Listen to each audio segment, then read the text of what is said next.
Welcome to the Terrible Podcast with your hosts from SteelersDepot.com, where you can find all your latest and greatest Steelers news. It's Dave Bryan and Alex Kozora, always lit, talking Steelers. And now, here's Dave and Alex.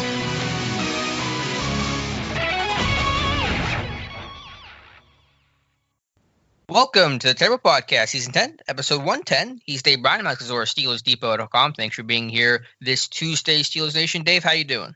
I'm doing good. Happy Tuesday. We got some exciting news on Monday that helped. Look, anytime you can get something to talk about and kind of dominate the news wire, if you will, Steelers related for a full day at this time of the year, or at least for the next 2 months, is going to be golden, and that absolutely happened on Monday. Yeah, the big news, Ben Roethlisberger, the beard is trimmed. He is throwing NFL passes, and I know it was just like a 30 to 40-second video, didn't even show a lot of footage, but I swear, Dave, I'm not lying when I say I watched that video maybe like 30 times. I'm hyped. I'm ready for the season to start right now. I'm sure Ben is as well. Yeah, look, I mean, this is part of the process, of his rehab, and I think, look, I mean, he was in his feelings at the time, right? To release that, he's feeling pretty good about himself, and why wouldn't you? This has been a long process, dating all the way back to September for him. Obviously, that video starts off with him, and I double checked with his side on this as well too. That was him flying out to get his surgery initially. The beginning of that, I thought it was, but I just wanted to make sure that was the case there. But him flying out there and saying, look, he's not going to cut his hair, cut his beard until he can throw what he deemed an NFL quality pass again. And we kind of heard him say that same thing a little bit earlier in the offseason. Well, really dating back to last year during the season when that thing started to get bushy on him and all. And obviously he began throwing again. What was it? It was like when was it when that video surfaced of him in the gym throwing that first pass? It's like into February. What February, wasn't it? Yeah, let's look for the exact date on that. I'm not sure. It sounds about 2.5 months ago. Sounds right. Okay.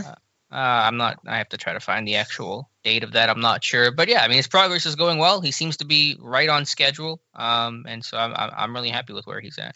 Yeah, and we the other day we talked about Juju being at Ben's house and wondering if that was maybe after a throwing session. Yeah, that was probably easy to kind of speculate that. We don't know exactly when that on the field work at Quaker High School was recorded, but obviously he was out there with Juju, with Ryan Switzer, and with James Conner. So to hear James Conner talk, and James Conner was on the Adam Schefter podcast yesterday after that video hit the Twitter machine and all, and in his view, he thinks Roethlisberger's progressed nicely throughout all this. He has no reason to doubt why Roethlisberger won't be ready for the start of the regular season, and he made it sound like there's going to be more of those kind of away from the facility throwing sessions ahead, and we don't know how often Ben's throwing right now. Probably it's still only 3 days a week. I don't know. I'm guessing there, but it was definitely a good sign to see that. And once again, until we have any reason to think otherwise, Ben's going to be back at the start of the regular season, and hopefully as good, if not better, than he was when he got injured. February 22nd was the video of him throwing in the gym, I guess, his first passes. So basically 3 months, a little less than 3 months from then until now. But yeah, again, every indication has been that Ben's on schedule. The rehab, the recovery is going well. And oh, by the way, for the Jay Glazer national media crowd, Ben looked pretty slim in the video they shot as well.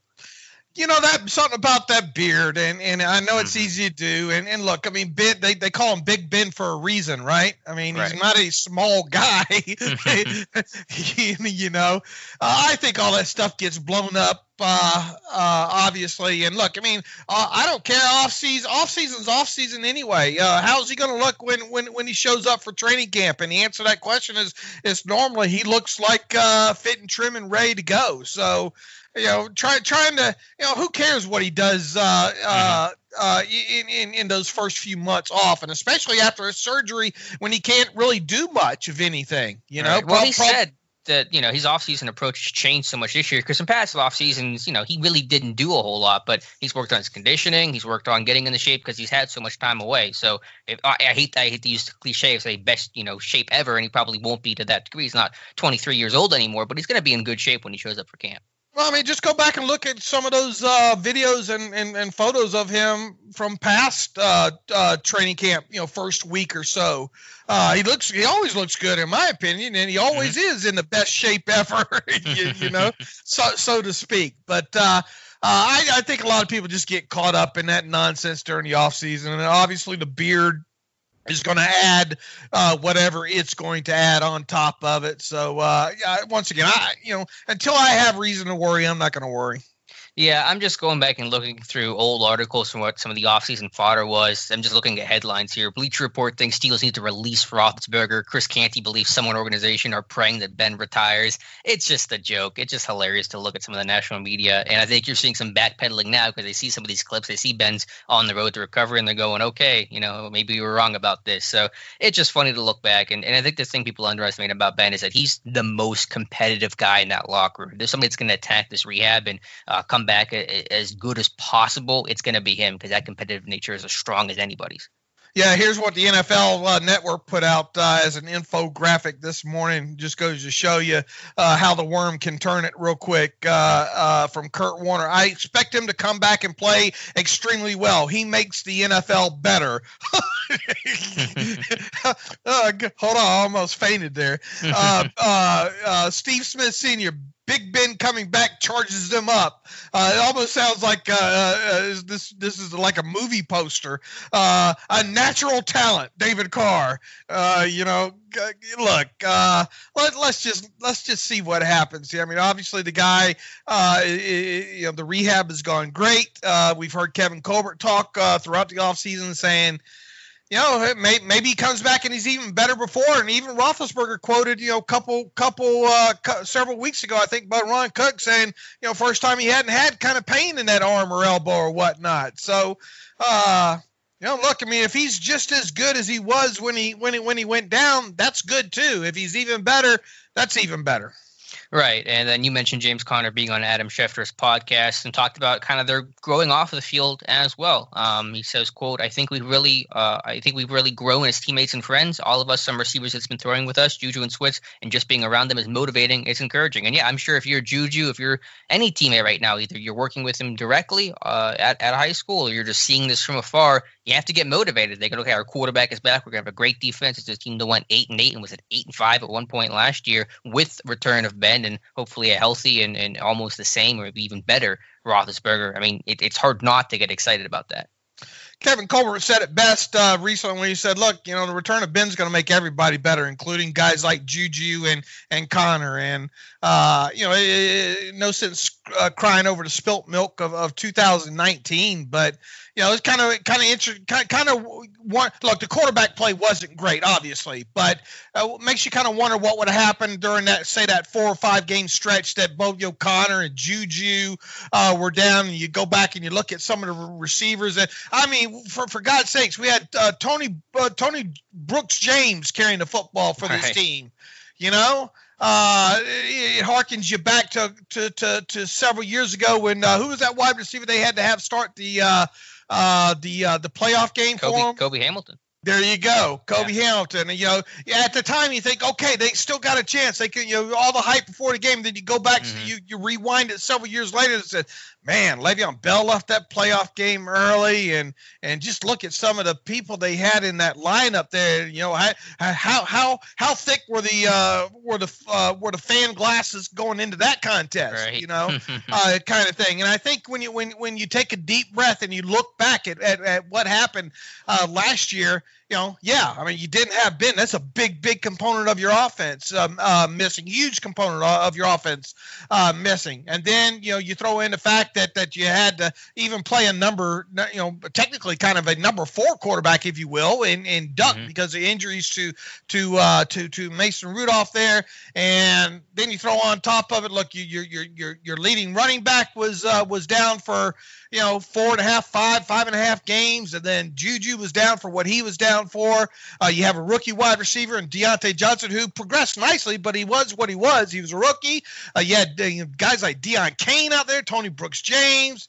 I mean, you got to put everything. Edmonds, yeah. Trey Edmonds, you got to put all that in perspective. But it all boils back down to where we're at currently right now, and that's on course for Ben Roethlisberger to return.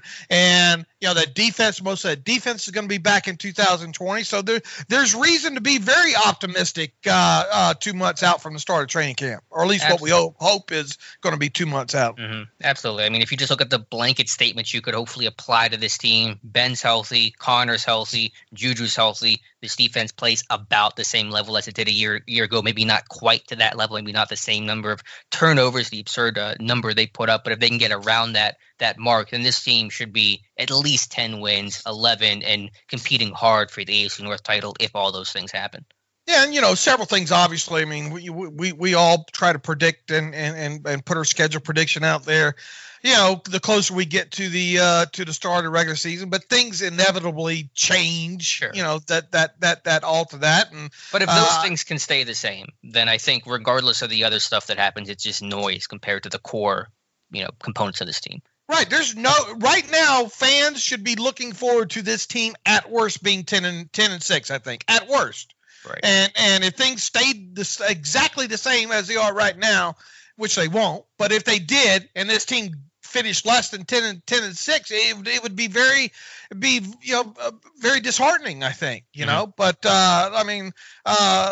Ben's older, but I think Kevin Colbert's done great at kind of framing that as well too. Look, he had a year off of not getting hit and bounced around. I mean, he's got to probably be feeling really fresh about right now.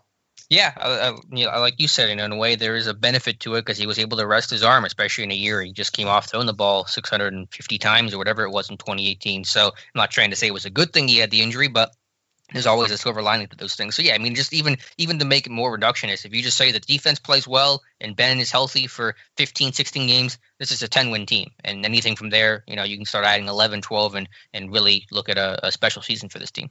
Mm-hmm.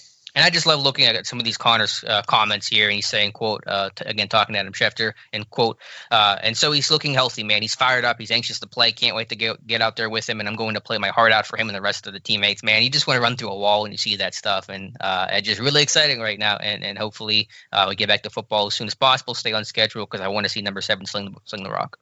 And about Connor, I understand at this point of his career all the kind of the backlash that he gets, because of mostly because of his health. Because when he was healthy for the most part during the 2018 season, it was a good season for him. We talk about the 270 something touches and 1,400 total yards from scrimmage, and what do you have, 12, 13 touchdowns that year, and that's the kind of stuff that he can do. But on the flip side, you can't help the club in the tub either, and he's been in the tub quite a bit so far during his NFL career. But overall, I guess where I'm going with it is at the core, I think he's a very, very good person. And I think Juju is as well. I think those guys are team motivated. Juju does all this promotional stuff and all, but I think at the core, I think you're. I don't think I don't think you have an Antonio Brown, on your hands with either one of those two. And look, I think for the most part, most of the Steelers as a whole on this current roster are those kind of type players as well too. So, hopefully everybody can stay healthy. And if they can stay healthy, and, you got Deontay coming into his second year, and obviously James Washington coming off of a better sophomore season, not much really has changed on offense, only right. Really for the better. Or defense. I mean, this team is mostly the same heading into 2020. I mean, obviously you lose Hargrave. Other than that, there aren't any significant pieces. Mark Barron, a lot of snaps you got to replace, but they can do that with Devin Bush. And offensively, you're right. I mean, who was the biggest guy they lost on offense this year? Like Nick Vannett? I mean, who am I missing? Somebody obvious here? I mean, I guess you could say Ramon Foster retiring. Oh, but, yeah. That's who I'm missing. Okay. Yeah. But other than that, I mean, look, they're getting more back than what they're losing, right? Sure. And, we'll see how effective a guy like Eric Ebron can be in this offense, and what Chase Claypool can bring as a rookie in a shortened off season, and what a guy like Anthony McFarland Jr. can bring maybe to some explosiveness to the running game here in a limited capacity as well too. So. I know we're probably getting people fired up here. It's probably time to put the virtual Lombardi Trophy away now. But keep it up. Keep it up. But I mean, look, I mean, there's not a lot not to like right now.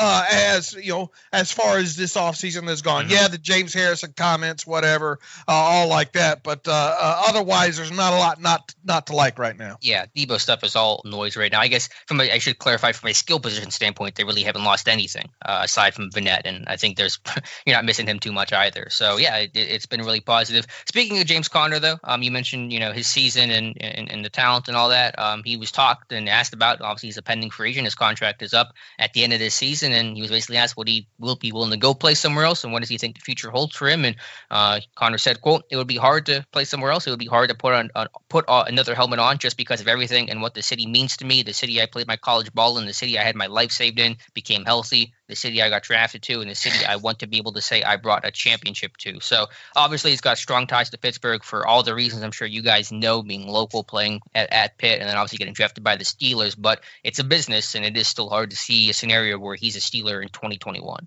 It really is. I mean, can you give me any, plausible scenario where he is back in 2021? I don't know if it's plausible. The best scenario would be he stays healthy, has a really good year, however you want to define that, but just objectively a good year, and it's going to take some sort of a discount to stay in Pittsburgh, where his market value may be, let's say, $6 to $7 million, but he takes 4 to 5 to stay in Pittsburgh. That would be the scenario, but again, I still think those odds are pretty low. And it's even lower, you would think, that both him and Juju return, right? Mm-hmm. Yeah, the thing Steelers fans have to recognize, we talked about this on our live stream on Monday, which we do every Monday from 7 to 8 p.m. Eastern time, if you want to check that out, is Steelers fans have to understand how many free agents and how many key free agents there are after this season. They just will not be able to keep everyone. You got Dupree, Villanueva, Juju, Connor, Hilton, Sutton, Filer, Banner, the list goes on and on and on. They will not be able to keep all those guys. No, they won't, and very, very, very few, if any, of them. I mean, go down the list. I mean, you got Alejandro Villanueva. I think didn't I put this in the 5 questions over the weekend as well too, or at least a good set. And I'll throw it out to you as well in the same shape that I threw it out to the readers on the site during the Friday questions here, Alex, and that is. Rank from most likely to least likely the return of the Steelers players listed below in 2021. And here's the list. It's all alphabetical last name. James Conner, Matt Filer, Mike Hilton, Cameron Sutton, Juju Smith-Schuster, Alejandro Villanueva. So there you go. 6 names. How would you rank them from most likely to least likely to return to the Steelers in 2021? Man, that is difficult. I'll put Juju at the top because I think he's going to have a bounce back year. And I think worst case scenario, he would get tagged. So Juju is the most likely to return. From there, it becomes kind of a dart throw. It feels like I don't even know who I'd have in second place. Maybe Filer is kind of what my gut's telling me, but I don't have a super strong opinion that that's going to happen. I think from there, it's kind of just take a guess. I mean, I would hope. Who would your bottom 2 be? Who would your 2 least likely to return be? Connor at the bottom, and then I'm thinking one of the nickel corners, either Hilton or Sutton. I don't know which because it's going to be kind of their own choice of who they like more. Again, my expectation is they keep one of those guys, Hilton or Sutton, but not both, but also not letting both hit free agency as well. So it just comes down to price and value at that point. I don't know which way I would lean. It almost feels like, and look, I mean, if Hilton stays healthy and has the kind of season that we think he could have, he could pretty much price himself out. Right. You know? So I guess I would lean Hilton as less likely to return just because he's probably going to get 7 to 8 plus on the open market. And then you get a guy like Cameron Sutton, you know, he's probably still going to play. How many snaps? 200? 300? Basically, how many dime snaps do you expect him to take plus injury? But yeah, 300 plus is where his floor is at. All right, so you're not going to sign him to an extension before the start of the 2020 season, right? I mean, again, there's no reason for him to do it. He wants to play as much as possible. If there's injury, opportunity, he had a great year last year. I mean, none of these guys really would probably take a contract right now. Villanueva, I guess, would. But all the rest of those guys, they want to play out this year and build up their value. I mean, Hilton probably would too, but he's going to probably cost too much. Right, and then basically, then if you don't have Sutton signed, what I'm getting at then is you're going to have from the time the regular season ends to the time free agency starts in March to see if you can get Sutton to agree. And let's face it, guys that the Steelers sign in those couple of months before free agency who are set to be unrestricted free agents normally aren't getting the most expensive deals. You know, you look back at some of the deals. Foster is signed, and heck, I'm trying to go back. Chicolo, even though Chicolo's deal was kind of, it wasn't it was basically a 1-year deal is what it was. And that the Patriots came in and drove that price up is what happened.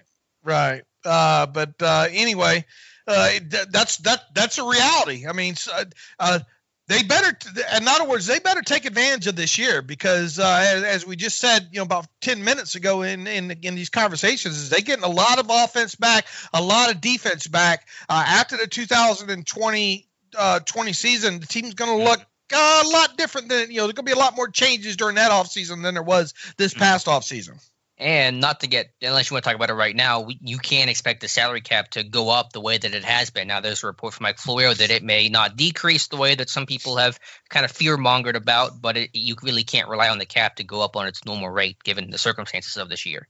Yeah, and that's kind of what I've thrown out there early. And look, I still think it's way too early to discuss this, with much clarity or much confidence.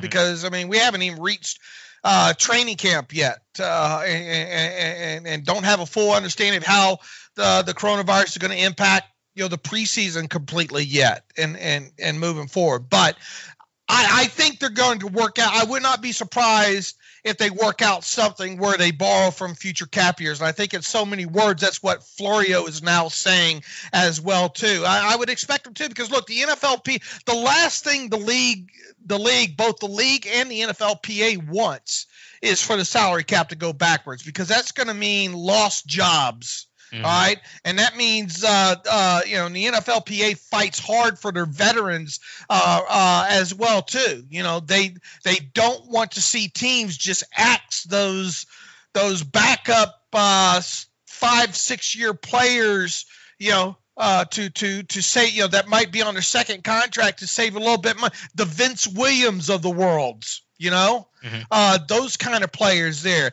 And unfortunately, if this salary cap if this salary cap takes a step backwards in 2021 as a result of the coronavirus, then that's exactly what's going to happen. You're going to have your superstars, and then you're going to have your rookie class, and then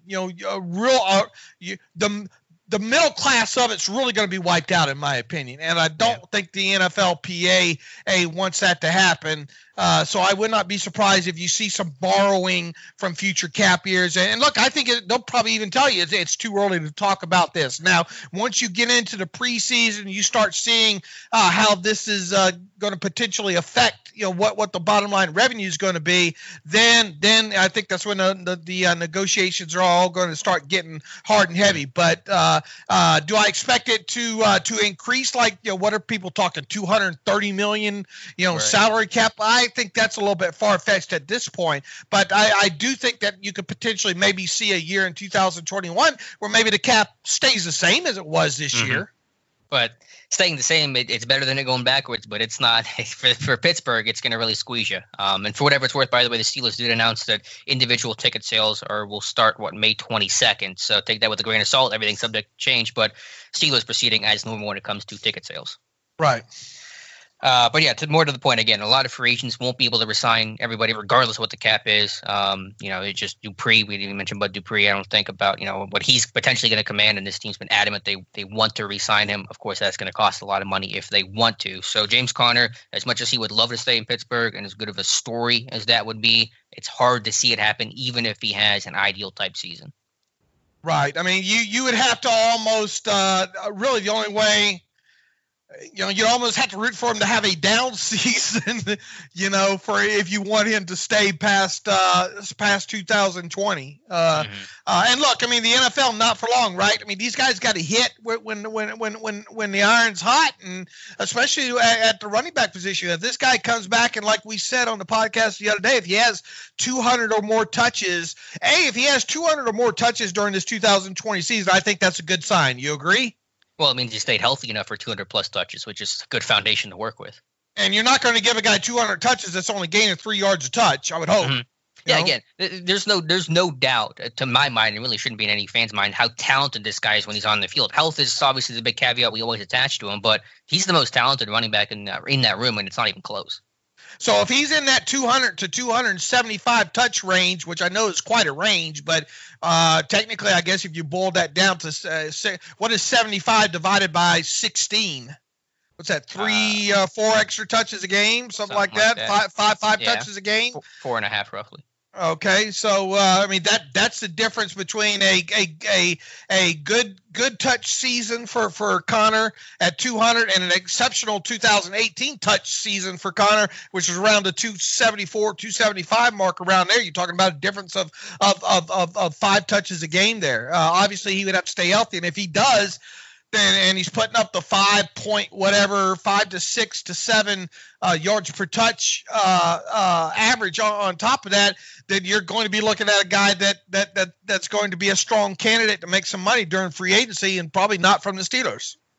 Right. So he says he'll take it one day at a time. I think that's the right approach. All that matters right now is having a really good this year, and that will create the options or lack of options for next year based on how the season goes for James Conner. Again, if he's healthy, he's going to have a great season. But next year is next year, and as Michael Jordan would tell us on the dance, you just live in what do you say? Live in the now or live in the present? What was his catchphrase there? Or be in the moment or something like that. Don't eat the pizza. Oh, okay, yeah. And how did those guys know it was him calling into that order? Obviously didn't call the pizza place and say, "Hey, can I get a pizza for Michael?" Or maybe they did. Maybe it was just that time of night where they had to coerce, and maybe that was like a $500 pizza or whatnot. What a bizarre! I want a 30 for 30 on that pizza alone. Like I need a 10-episode documentary to that whole situation. What a wild one. And the 5 guys that showed up to deliver that pizza, what they look like? Guys from The Sopranos or what? Yeah, right. Who has 5 people delivering one pizza and there's nothing suspicious? Whatever. Bizarre story, but I guess that's the lore of Michael Jordan. I guess they didn't have that new Domino's sealed box guarantee or whatnot. Yeah, I don't know.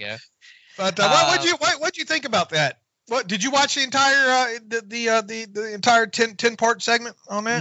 No, I haven't. So I need to go back and rewatch. I mean, did you watch the whole thing? You might have. Yeah. What the hell were you doing? I know. Well, you missed the first. Were you playing video games, weren't you? Yeah, I'm socializing. Socializing. Yeah, on video games, playing online. Talking with friends. Oh, okay. I don't know what are these friends things that you yeah, about? I know it's a foreign concept, but what did you think of the MJ series? I liked it. I thought it was put together real good. I was a little bit confusing sometimes how they would jump back and forth and all, but yeah, most definitely it was worth a watch. Yeah. All right, Dave. You got to remember that was right in my sports kind of I think at a lot of that in the 90s I was some of it I was in Savannah, I think, living in Savannah at the time, definitely throughout that. I think that second three-peat there, I was living in Savannah and all. So I mean, a lot of that I remember vividly. Right. It's a little outside my wheelhouse, 90s, and also just Pittsburgh, obviously not being a basketball town, so I like basketball, and I watched the series, the whole thing through, but it's not like I grew up watching the Bulls, so I guess it's a little different for me. To get back to football, to get back to the Steelers, some other news here, and some news may be finalized by the time you're listening to this. The NFL, I guess owners it would be, are voting on some changes and amendments to the Rooney Rule, and some of them I can get in favor behind, some of them I think are very questionable. I think the biggest one that's the most controversial, and I'm trying to find the exact language of it here because I want to say the right thing, but I can't find the article right now. But basically, the proposal proposal that's being voted on is if teams were to hire minority, head coach or GM, some sort of executive position, they could move up to 6 and 10 spots in the third round of the draft. So basically, whether or not you hire minority people for head coaching jobs or executive jobs could improve your draft position in future drafts, which is the very controversial one. And Dave, I support the Rooney Rule. I support finding different ways to improve the number of minority coaches and GMs, but I think this is the wrong way to go about it. I do as well. I think it feels like you're bribing teams, know. I don't like it. Now, do I think that there's enough minority hiring that's happening in the NFL? No, and I'd be foolish to say that I think that there is there, but this just feels like do this and we'll give you it feels like a bribe, and I wonder what. Is it the Fritz Pollard Alliance? Is that the alliance? I wonder what they really think about something like this. If they think this is, and I haven't gone layers deep in this obviously yet to see the reaction and all like that. But I wonder how any of our minority listeners would take this. Mm-hmm. Well, I do know that Tony Dungy and Anthony Lynn, I believe, have come out against this proposal. Whatever that's worth. Right. So I don't think you can legislate the right thing. I don't think you can legislate fairness. So to me, you have to do other things to kind of try to create that. Dungy said he's and I'm with him there. Now, should you put in the rules? And I think that this might be part of it. Of you have to interview more. Right. And that's also a proposal that's out there, which I support. I do as well. And look, teams are going to do what they want to do. When push comes to shove, but I do think it sends the wrong message to quote unquote reward teams for doing, for doing this, Mm-hmm. Here's the language. This is from Jim Trotter of NFL.com, who's been all over this stuff for the past week. Quote, if a team hires a minority head coach, that team in the draft preceding the coach's second season would move up 6 spots from where it's slotted to pick in the third round. A team would jump 10 spots under the same scenario for hiring a person of color as its primary football executive, a position more commonly known as general manager, end quote. So 6 spots for a head coach, 10 for a GM. It just feels weird. It feels a bit arbitrary. And the purpose of the draft and its draft position is supposed to be just based off of record, team record. That's how it goes for everything. And to start changing that rule feels like a slippery slope and just feels a bit weird to me. Yeah, it does. And look, we're even talking about this under the assumption, both of us under the assumption and speculation that Brandon Hunt's going to be the guy that succeeds Kevin Colbert, right? Mm-hmm. Yeah, not that I'm guaranteed, but I think he'd be a strong candidate, one of the favorites to replace Kevin Colbert. Right.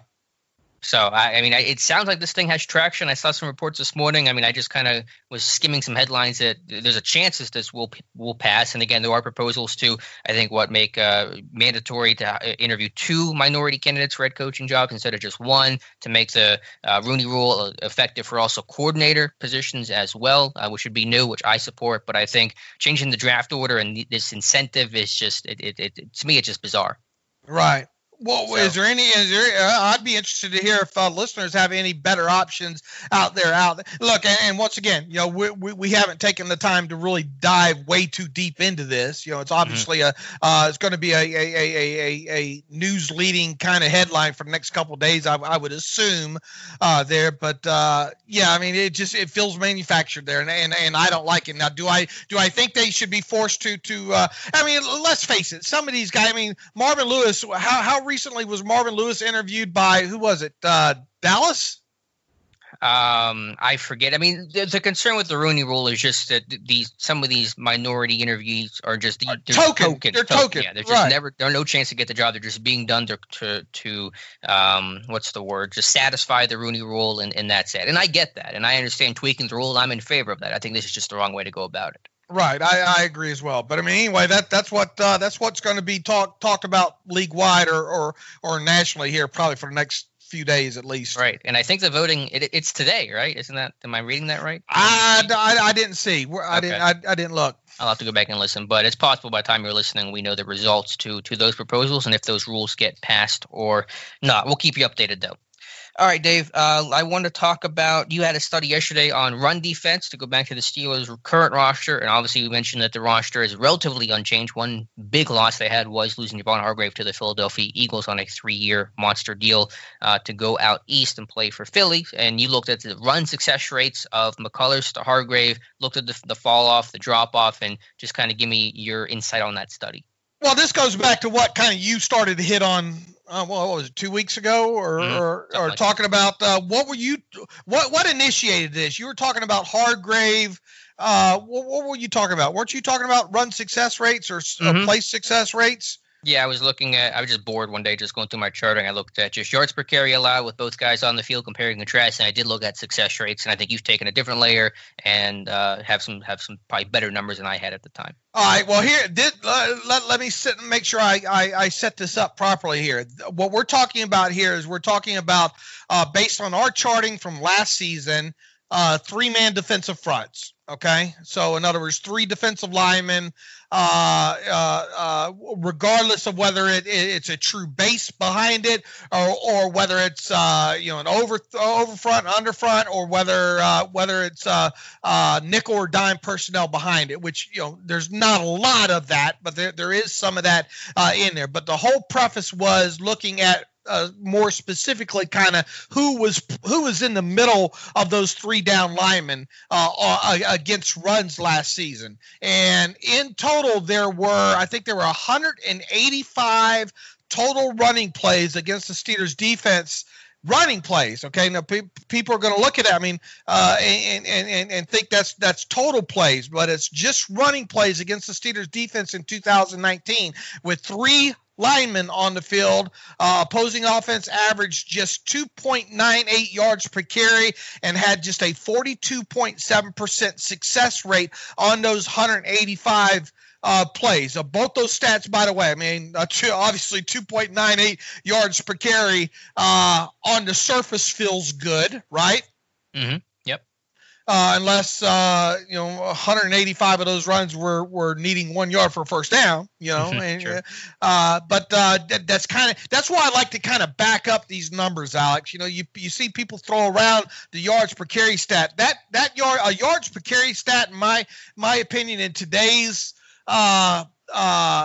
deeper stats research and all that we have is just worthless. That's why it's always good, I think, to back it up with some sort of a success rate. And a 42.7% success rate is good for a defense to have. Obviously, you'd like that thing around ideally 39.0 to 40, but I mean, very few teams, throughout a season, if any, have a run success rate against them that low. So obviously, the lower the number, the better. And on those 185 total running plays, like I said, with 3 linemen on the field, 42.7% run success rate is a good one to limit your opponent to. Now, how do those stats look depending on who was playing nose tackle? Well, 117 of those 185 snaps had Hargrave in the middle. All right. And let's see, of those on those 108. I got the totals mixed. It should be 100. Let's see, it was 117. Just 46 were successful, which puts the run success rate at 39.3%.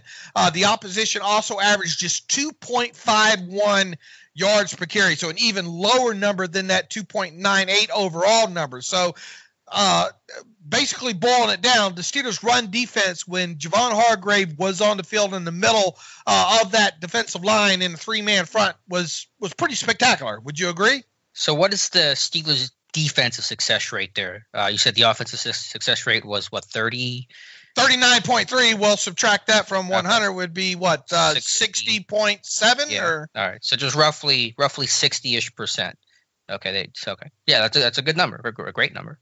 Yeah, it's a great number. All right, now let's look at McCullers. On the other hand, played just 50 snaps against the run at nose tackle last season when there were 3 defensive linemen on the field. In total, 26 of those 50, which is 53% of the 50 runs, were successful ones, and opposing offenses also averaged 4.66 yards per carry on those 50 plays. Now, it is worth pointing out that Hargrave was on the field with McCullers for 12 of those 50 plays as a defensive end, and 7 of those 12 were also successful runs. Okay, so you got a set of stats inside a set of stats there. But Inception. Yeah. Whatever that movie is. You still haven't seen it? No, still haven't seen it. As for the remaining snaps, those 18 went to Tyson Alualu at nose tackle as part of what you had charted as an overfront. So funny, all 18 of them were overfronts, with Hargrave manning the spot to his left and Cameron Hayward the spot to his right. Only 7 of those 18 runs were successful, so that's obviously a lot less than 50% there. And those runs, those 18 runs, also averaged a mere 1.39 yards per carry. All right, so what do all these stats mean? For they just mean that. In general, it's a very general swipe here, that in general, the Steelers' run defense with the 3-man front with McCullers in the middle of it was not great at all. Okay. Was the success rate with McCullers, is that 47% defensive success rate? Yeah, the overall success rate was 53, so yeah, 47. Okay, and with Hargrave on the field, the defensive success rate was 60%. Right. Okay, so that is a pretty big difference. Now, McCullers doesn't have the largest sample size. You mentioned Hargrave being on the field for some of McCullers' plays, and I think, as you mentioned on the live stream yesterday, it's also important to note that these aren't all necessarily McCullers' fault. A play could bounce to the outside, not be McCullers' responsibility at all, and he still gets pegged for it statistically. So just important context. Right, and more context to that. I mean, you go back to that Week 2 game against the Seattle Seahawks on that 37-yard run by Rashad Penny, right? Mm-hmm. Yeah. I mean, who was that? Chicolo? Yeah, Chicolo. I forget what he did on that play. Just bad force defense. I forget what his issue was. He had the missed tackle. Isn't that what happened?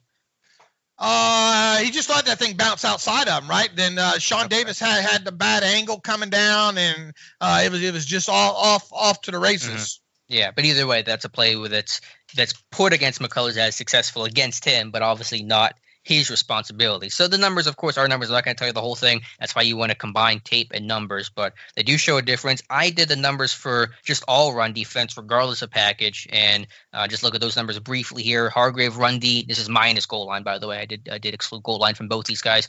Hargrave run D, when he was on the field in all run plays, was 3.6 yards per carry. McCullers, same stats, 4.2 yards per carry with run success rates. They're a little closer. McCullers' success rate, defensive success rate here is 53% on all run plays with McCullers on the field. With Hargrave, it's a little higher at 56.3%. So those numbers are closer, but Hargrave showing better numbers still in both categories. All right, now I went back as part of this, and I watched all those plays with McCullers. All right, okay. And all 50 of them, and I didn't think he was. I didn't think they were bad. As a whole. Now it's important to remember too, like 30-something of those 50 snaps had Tyson Alualu on the field with him. 38, as a matter of fact, 38 of the 50. So how much do we need to look at Tyson Alualu's play?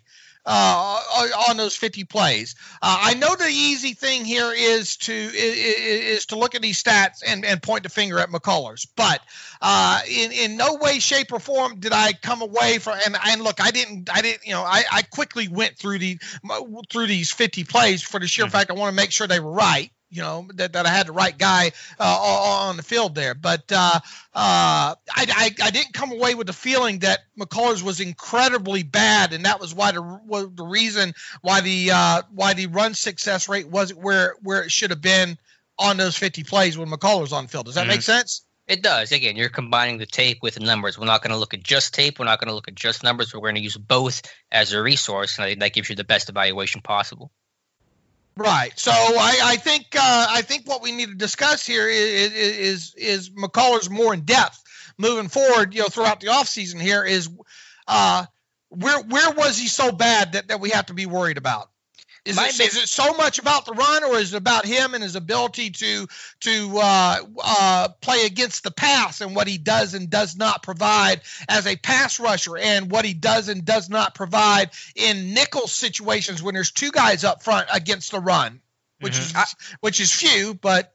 Yeah, I'm less concerned about the pass rush component for McCullers because, A, he was a 3-4 base tackle. I'm not worried about getting a whole lot of pass rush pressure for my nose tackle. I got my outside linebackers. I got Hayward, Tuitt on the field. Those guys can handle that. Plus, McCullers can still win in a vacuum against a center one-on-one. And usually if you're 3-4, you're not going to be doubling the nose tackle. You're certainly not going to be doubling McCullers. So he can kind of push the pocket a little bit there. That's fine. The concern is just schematically some of the run stuff that you can't do with him. You can't one gap. You can't stunt. You can't twist and loop. And you're very limited schematically with what you can do, not only with him, but then it limits the rest of the guys too, because if McCullers can't do it, then other guys might not be able to have more flexibility to shoot gaps and penetrate and stuff like that. So I think it's a little less tangible, but I think there's a limitation based on McCullers' skill set that he just can't function against, with some of the wrinkles you want to add defensively, some of the run fits, some of the flows against outside zone, or even some inside zone concepts. So I think he just limits you schematically and makes you play a much more vanilla defense up front, which is not how this defense has been winning lately.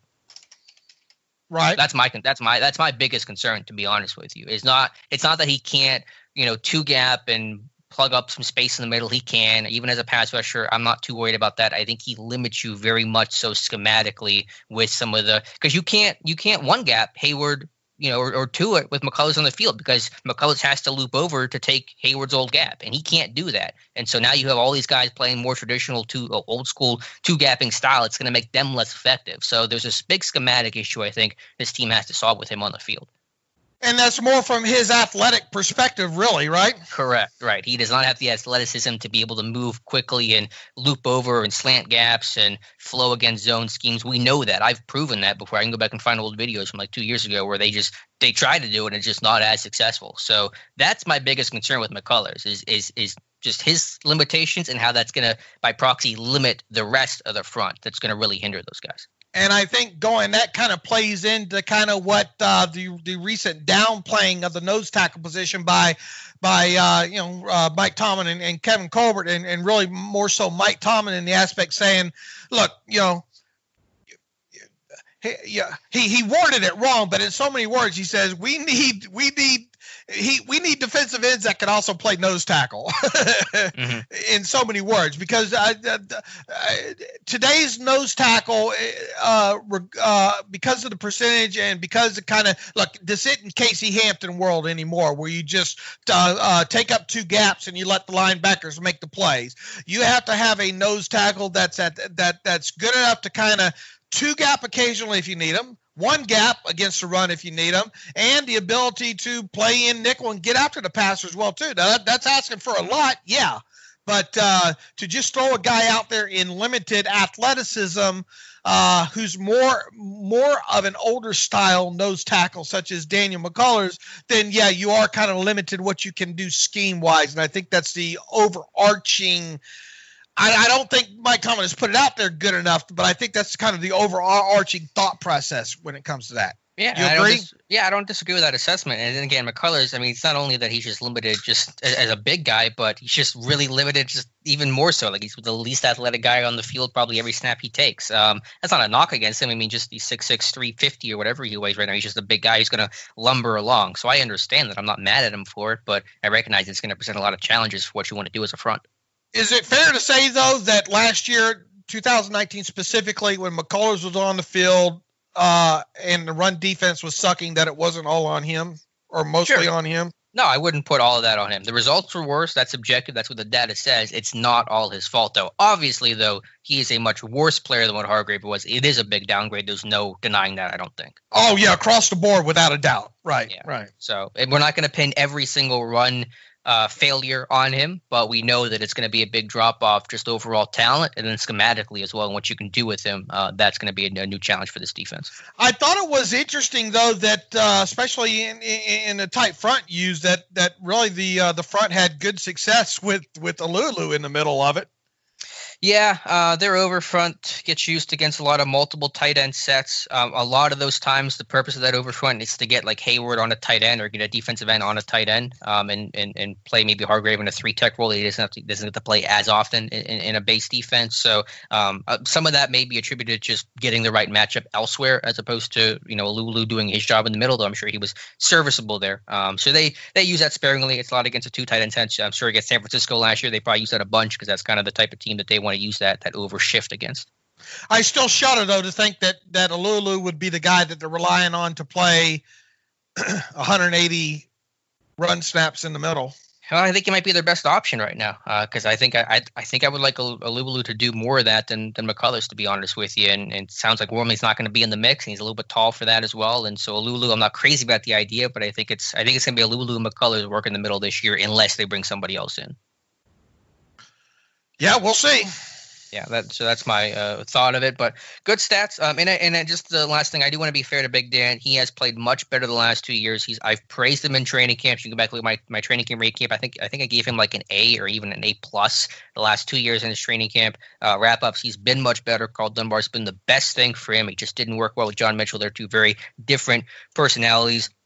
Mitchell more drill sergeant, Big Dan more teddy bear. So I think he has improved to the point where he was at times last year worth rostering. But we're beyond the worth rostering role in 2020. We're talking about playing significant snaps against run heavy, effective AFC North teams, and that's where I lose a little sleep when I think about how well Dan McCullers is going to fare in those moments.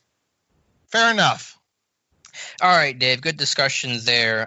What else do you want to talk about here? Kevin Dotson apparently getting some help from his twin brother on how to play center. He says he's working with his brother who played center in high school, teaching him how to play the pivot position. I think that's a great skill set to have. I think the more versatility, the better, though I think if Dotson ever plays center in an NFL game, there's going to be a problem because I view him as more of a Chris Hubbard, Matt Filer break in case of emergency type of center. I'm always a fan of the more that you can do, the more that you can do. So do I expect him to log any center snaps during the season? No, obviously. I don't even expect him to be the backup. But I don't think it's bad for him to have that skill set in his toolbox. Mm-hmm. Yep, can't hurt at all. So he's got to learn how to play left guard, though, too. I mean, that's going to be the big thing for him. That'll be the challenge, and obviously the lack of an offseason is going to hinder that ability, and it's going to make it tougher on him. But once he learns it, I think he's got the talent to be a starting left guard in the NFL. That's what we're counting on. Maybe not so much this right. season, but by the start of next year, you certainly would hope to see that, especially if you end up losing guys like Filer, right? And let's face it, Wisniewski might end up being a 1-year guy. Yeah, that's the way this has gone lately. I mean, there's a very good chance of that happening there. So, look, I mean, the kid, I mean, we both agree that I view him kind of as maybe the steal for them. I think him and McFarland together could kind of qualify as maybe potential steals for the Steelers here. Yeah, I think both were good value. I think there's certainly upside with McFarland and Kevin Dotson. Speaking of rookies, Bleacher Report, for whatever it's worth, probably not a whole lot, named James Lockhart, the outside linebacker from Baylor, as the Steelers' most excited UDFA. I think they probably touted him a little too strongly, but there is some intrigue there. You looked at his contextualization, his sack breakdown. What did you see? Yeah, I think a little hyperbole there. Look, I mean, I knew nothing about the guy, ahead of the announcement of them signing him, but I did know a little bit about the Baylor defense, having watched the Roy tape, him in the middle, and here's the thing that stuck out the most about him with his sacks and his pass rushing in general. Really his best sack, I think, was against Oklahoma in that game when he used that rip and bit the corner well to get to the quarterback on that. But for the most part, that and the sack on Georgia where he gets the tackle to overset on the outside and cuts to the inside, those are really his highlights there. He obviously didn't have a lot of sacks at Baylor overall. A couple of those sacks were him going up the edge, getting stymied, and just hard working, retracing the arc, working back to the quarterback there, with the quarterback, either escaping the pocket or holding on to the ball or whatnot, then getting tracked down that way. So overall, he didn't come off as a premier pass rusher, that's for sure. And it's easy to see why he went undrafted, if that makes sense there. I think he's got a long way to go with counters and just a pass rush plan in general. I didn't spend a lot of time looking at his run defense and that kind of thing. Mm-hmm. Yeah, I mean, I think it's a very crowded room at outside linebacker. There's a lot of intrigue and potential upside behind T.J. Watt and Bud Dupree with Alex Highsmith, Ola Daney, Tuzar Skipper, so and James Lockhart, even Dwayne Hendricks from Pitt, who I profiled the other day, are interesting. They all have to kind of earn their keep and stake their claim, but I think Lockhart is probably battling for either that last outside linebacker spot or more likely a spot on the practice squad in year one. Yeah, makes sense. All right, Dave. I think that was everything that I had to talk about today. Anything else that I missed, or do you want to get to some reader emails and start closing out the show? Are you sure we didn't miss anything? You mentioned Florio and how the cap's probably going to stay the same. Talked about Dotson. I think that was everything I had listed. Okay. I guess with that, then anything else from James Conner that he talked about from Schefter that you wanted to touch on? No, I can't. It feels like we're missing something, but maybe not. Let's see here. All right. Let's go through some of these emails if I can find some. Scouting. George Herreras. Hey, fellas, it's George in Virginia. I'm the fan that loves draft prospects and pretty much starts looking at next year's mocks right after the draft to get a feel for the upcoming guys to follow during the college football season. My question is, as you were scouting this year's crop, did anyone stick out to you as a guy to keep an eye on? For example, you're watching tape on Claypool, but number 25 keeps making plays during the film session. Yeah, I mean, I suffer from the recency bias when it comes to that, and I'll tell you who was the corner that I said out of Boston College. I forget his name. That I'll have to look back. I can't. I've already forgotten his name. That's how I let that stuff go in and go out because I really don't pay a lot of attention to it. But the 6'1" kid from Boston College shows up on tape. That speedy wide receiver from Notre Dame is another one for sure that I think kind of worth paying attention to, because you just got to think that that's the kind of kid that is going to be off the chart spark wise. That speed really sticks out on tape. But other than that, I nobody's coming to mind, Alex, that I'm thinking, I got to make sure I circle back and think about this guy. Was there anybody that was on your radar? Yeah, I'm trying to think. I think I had more last year. I think I had McFarland last year. I remember watching Josh Uche last year and thinking this guy, is a name to watch. I can't think of someone coming to mind right now.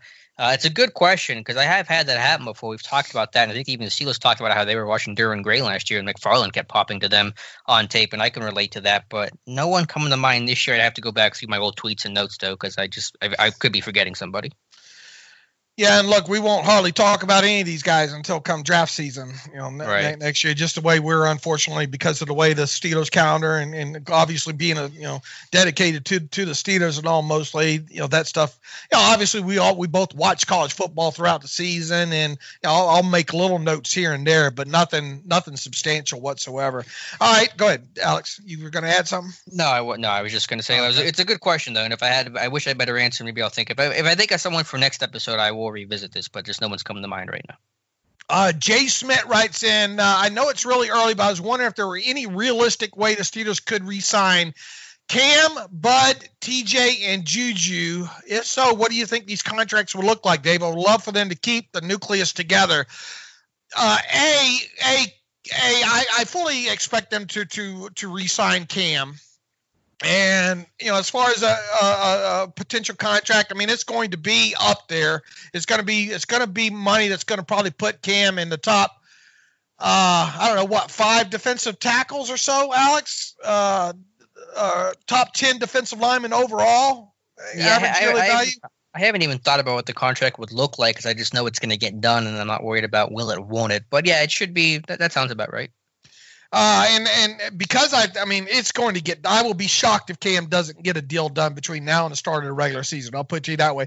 But as far as Bud goes, it's really, I'm 50-50 of whether or not Bud's going to get done. I mean, we got until July 15th to get that done.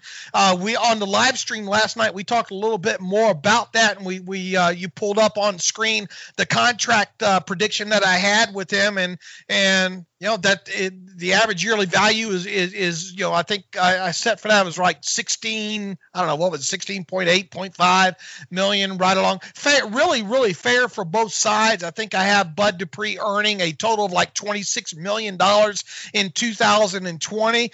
Whether or not it gets done, I mean, I don't know. I mean, it depends on if both sides. What they think is a fair average yearly value amount and what the guaranteed, if both sides are fine with the guaranteed money. And, just remember that the Steelers, when it comes to guaranteed money and non-quarterbacks, they usually only guarantee the first year, the signing bonus really generally is usually it. Now you can say virtual guarantees as far as the base salary and roster bonus, because they're not going to sign a guy and then cut him.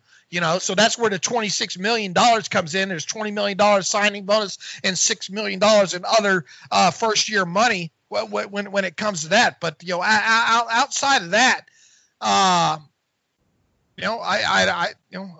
will it get done? I don't know. Yeah, I think 50-50 is a good way to describe it. I would probably I'd be a little more pessimistic that it wouldn't happen than it would happen. So maybe I'm like, 60-40 it won't happen versus it will happen. It's just going to be tough. But to the question, could all those things happen? Sure. It's just going to cost a lot of money, and understand that if you take that route, then you probably can't sign back a lot of those other guys we mentioned earlier, like the Filers, like the Hiltons, the Suttons, the Banners, and the like. Yeah, and I mean that goes back to what we talked about at near the top of the show. All these guys that are potentially going to become free agents, right? Right. Again, a lot of free agents happening after the season. The salary cap probably is not going to go up much, if at all. You just hope it doesn't go backwards at this point. This team's already up against the cap wise. So, yeah, you're obviously paying a franchise quarterback still. So there's going to be some tough decisions ahead. There's going to be some unpopular decisions, some decisions that are going to make fans angry in terms of guys that will be will not be able to be retained. But that's the situation this team is in right now. Absolutely. So I mean, we'll monitor, and obviously the next big line in the sand, if you will, would be the Bud Dupree July 15th deadline. Mm-hmm. Right. Basically, yeah. The rest of this offseason, you're looking at Dupree and then Hayward before camp or right around camp, and those are the kind of two things on my calendar. Here's the good one from Jelani Suleiman. Hey, David, the contextualization have been great for the draft picks this year. I can't wait to watch these guys play this season. My question is in regards to a potential trade candidate. The Steelers, as we all know, usually wait until training camp and preseason to evaluate the roster with all positions. And in the past, they felt there was a player worth trading for. They would usually do it around August. When August comes around, what do you guys think of safety Marcus May from the New York Jets? They drafted Ashton Davis, but Marcus May's future with the team is cloudy. May has 1 year left on his rookie contract that will pay him around $1.3 million with a $2 million cap hit. Do you guys think it's a realistic trade candidate, or do you too much compensation will be needed to give up to get him? As always, love the show. Thanks for the great work and all. I mean, that's as good a name as Andy to throw out there. I kind of wonder what the compensation would be for a guy like Marcus May, and also don't forget that they Ashton Davis, but I mean, how much is this offseason going to slow down the progression of Ashton Davis, and would it be wise to throw him to the Wolves right away when you still have a cheap option of Marcus May that you can get on the field quickly, or right away, at least help soften the impact of a guy like Ashton Davis there. So, I mean, I guess it's as good a name as any to throw out there as far as Marcus May goes. But does he really just have one? When was he drafted? Has it been that long ago that he was drafted?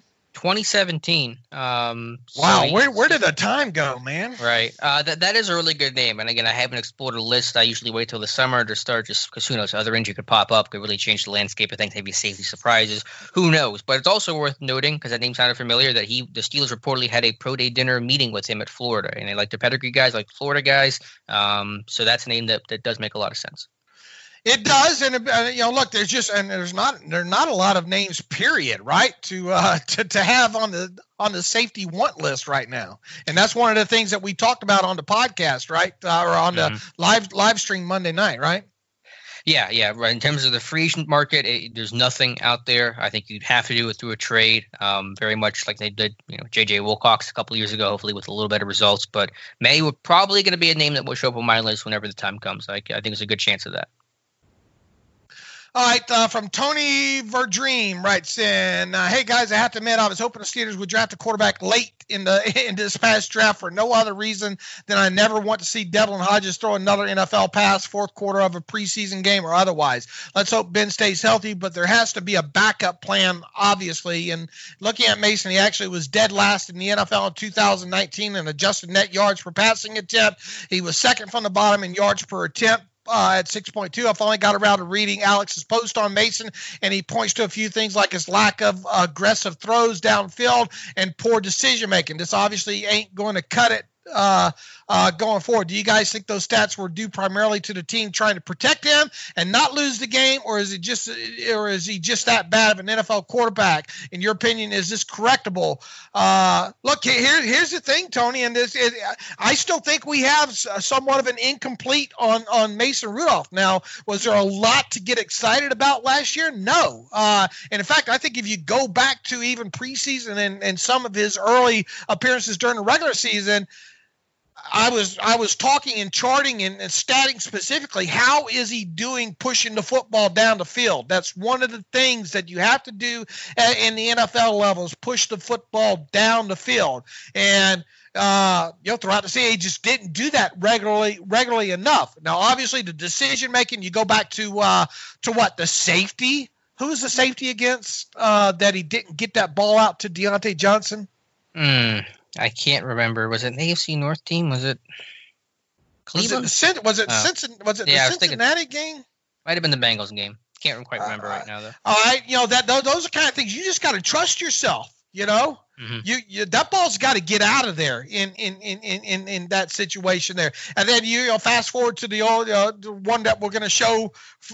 Unfortunately, it's kind of his signature low light, I guess, would be the him missing Holton on the crossing route, right? Yeah, that was, to me, the rock bottom play of 2019 for Mason Rudolph, other than times he got bashed over his own head. Right. Putting that aside. Now, and then you go fast forward to his last appearance with the Jets game, which wasn't a bad showing. It would have been interesting to see how that game would have played out had Mason Rudolph finished it. Mm-hmm. Yeah, I think you said it well. I think it's an incomplete on both guys too, on Duck as well, because you don't want to assume that what they were last year is what they will always be. You want to give them time to take their lumps, grow, and get better. And here's the thing about and this is another thing that Alex and I discussed on the live stream last night, was the fact that it's not so much 2020 is an evaluation season for Rudolph, because, I mean, we hope he doesn't play other than maybe mop up duty here and then kneel down there and maybe even start the how great would it be if Mason Rudolph has to start the regular season finale, right, Alex? I mean, that's a it's a good problem to have usually. But other than that, I mean, here's the hoping that Mason Rudolph doesn't even have to take 50, not even 10 snaps, for the most part, unless he's starting, a regular season finale because of playoffs and all like that. What this thing boils down to, and as Tony points out, but there has to be a backup plan, obviously, in quotation marks there. It's a big summer for Mason. End of story. Summer, I mean, starting whenever they get on the field, probably start a training camp on through the preseason. That is going to be the biggest time for evaluation for Mason Rudolph, and potentially really the only real evaluation, or hopefully the only real evaluation that you get on him before the 2021 draft takes place. Right. Yeah. I said in the article, I think the reader is referencing that this is kind of fight or flight, sink or swim for Mason Rudolph this year. I think you got to really find out what you have. There aren't times for more excuses. He's played. He's taken his lumps. He can get better. This just has to be the opportunity for him to show it. By the way, the safety, and God, this team has 3 safeties against them last year. It looks like the Rams. I think the Colts game is the one that I think you were referencing earlier, and then the Ravens, Duck had a intentional grounding that I believe was called for a safety as well. So too many of those safeties last year. I think another thing that we're learning about NFL and NFL quarterbacks over the years is quarterbacks in the NFL to some degree have to be able to go off script well. Mm-hmm. Sure, and usually there's some sort of level of mobility tied into that off script ability. Right. In other words, extension of the play to some degree is going to be needed at various times throughout an NFL season. Plain and simple. Now, I'm not saying the kid has to be Big Ben, okay? But circling this back to Mason, we have not seen, I don't think, that from him yet. And there was a little bit of that on his Oklahoma State tape, but not a lot of that. And I think in order to be a successful quarterback in the NFL, and this kind of goes back to kind of him, I think, sometimes staying in that pocket too long, forcing himself to maybe do that when there were times that he probably should have bailed. On top of it, that's part of his game that very, very unsure about right now. And it's not. I don't think it's the kind of thing that you can teach either. It's more of a feel thing, right? I agree. It's an area that he hasn't shown a lot in, but to me, it's even more basic than that. He's got to get the foundation right. He's got to take care of the football. He's got to take a profit. He's got to do much better navigating the pocket, taking more risks from inside the pocket, throwing more one-on-one opportunities for his guys as opposed to trying to be so conservative so often. So I think that's more of an advanced level of making plays outside the pocket because he's got to get the basics down right now. There's still question marks on that, and that's where they can have to begin for Mason Rudolph. And I think his want and his demeanor to try maybe got him away from some technical base stuff, that he knows better. What do you mean about. by wanting? I just think that he tried too hard in a lot of instances. Okay. He was pressing it. Yeah. Was really just pressing it. I really think that game against the Bengals that he got yanked in was a perfect example of that. But I just had the feeling that just relax, man. Just relax. Just play how you know how to play. Because I just had the overwhelming feeling in the middle of last season that he was pressing way too hard. Now, look, I mean, it's a small sample size, but what did you think about the game against the Jets?